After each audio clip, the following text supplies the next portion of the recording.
Police, show yourself! I see you in the window! Don't move!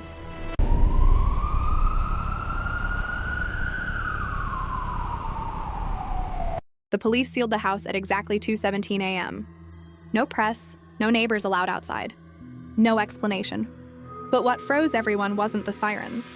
It was the way 3 officers walked out, one by one, completely silent. Their faces pale as if they'd seen something that wasn't supposed to exist. By morning, the door was locked, the windows boarded up, and a red notice slapped on the gate. Do not enter, under investigation. Yet that night, someone inside the house was still moving. The neighbors swore the house had been empty for years. No lights, no visitors, no sounds until that night. Around midnight, Mrs. Carter from across the street heard slow footsteps moving from room to room, followed by a dull thud like something heavy being dragged across the floor. She peeked through her curtains and saw a single light flicker on upstairs, even though the electricity to the house had been cut months ago. 10 minutes later, police cars arrived, but by then, whatever was inside had already noticed it was being watched. 2 officers were sent in first. Their body cameras were live, but the footage was never released to the public. What the neighbors later heard wasn't shouting. It was whispering, low and unclear, as if someone was speaking right next to the microphones. Then one officer suddenly stopped walking and said, "This house, it's bigger inside." Seconds later, the feed cut to black. That was the moment the street realized this wasn't a normal investigation. It was something the police weren't trained to handle. When the backup team entered, the air inside the house felt thick, almost hard to breathe. Dust covered everything, yet the floor had fresh footprints leading toward the basement. The walls were damp and every step echoed longer than it should have, as if the sound was being pulled away into the dark. One officer radioed outside and whispered, "We're not alone." At that exact moment, the basement door, which had been chained shut for years, slowly creaked open on its own. The basement stairs were narrow and uneven, each step groaning under the officer's weight. Their torches revealed strange markings carved into the walls were symbols that looked burned rather than scratched. Halfway down, one officer noticed something that made him stop breathing.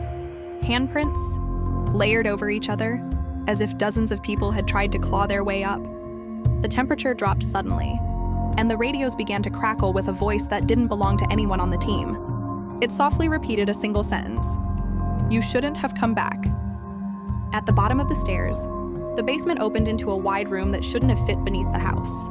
In the center stood an old wooden chair, freshly scratched, as if someone had just been sitting there. Behind it, the wall was covered in photographs. Families, children, couples, and all smiling. And all taken inside the same house, decades apart. One officer realized with horror that none of the faces were blurred by age. They looked recent, untouched by time. Then slowly, one photograph began to move, and a pair of eyes turned toward them from inside the frame. One of the officers dropped his torch when he recognized a face in the photographs. It was his own, taken from an angle that could only have been inside the room. Before anyone could react, the lights flickered and the door at the top of the stairs slammed shut. The radio burst into static. Then a calm voice whispered, "You finally came home." The walls began to shift slightly, as if the house itself was breathing, and the officers realized the truth too late. This place didn't trap people by force, it made them stay. A loud metallic bang echoed through the basement, and when the officers turned back, one of them was gone. No scream, no footsteps, just an empty space where he had been standing seconds earlier. His torch lay on the floor, still on, pointing at the wall, where a new photograph was slowly forming. As the image cleared, they saw him inside it, frozen mid-expression, mouth open as if trying to warn them. That's when they understood the house didn't kill people, it archived them. Panic spread fast as the remaining officers ran back toward the stairs. But the basement seemed longer now, stretching with every step.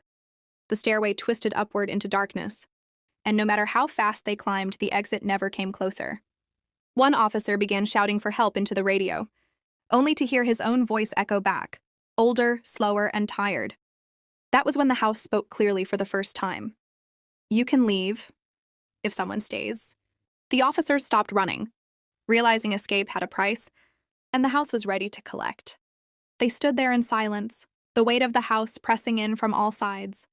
One officer slowly lowered his weapon, his hands shaking as he looked at the others. He admitted he had been here before, not as a cop, But as a child, brought by his parents who never came out, the house hadn't taken him that night. It had saved him for later. As the walls creaked softly, he stepped back toward the basement, understanding that the house was finally calling in its debt.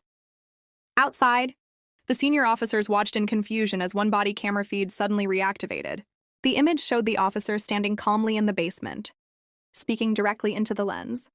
He warned them not to enter, not to search, not to tear the house down. "This place isn't evil," he said quietly. "It's hungry, and it's been starving for years." Then the feed cut out for the final time, and inside the house the walls finally went still. By sunrise, the street was blocked off and the house officially declared unsafe for structural reasons. No mention of missing officers. No reports. No investigation made public.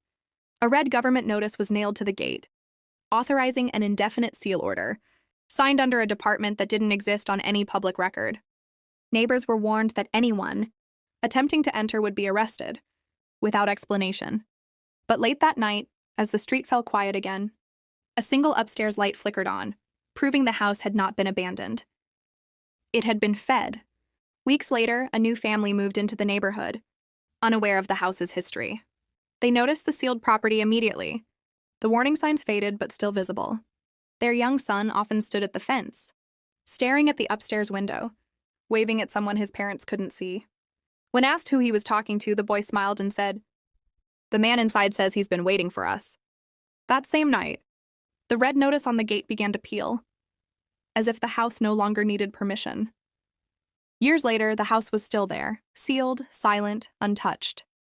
New officers were trained never to ask about it, and old ones learned not to remember.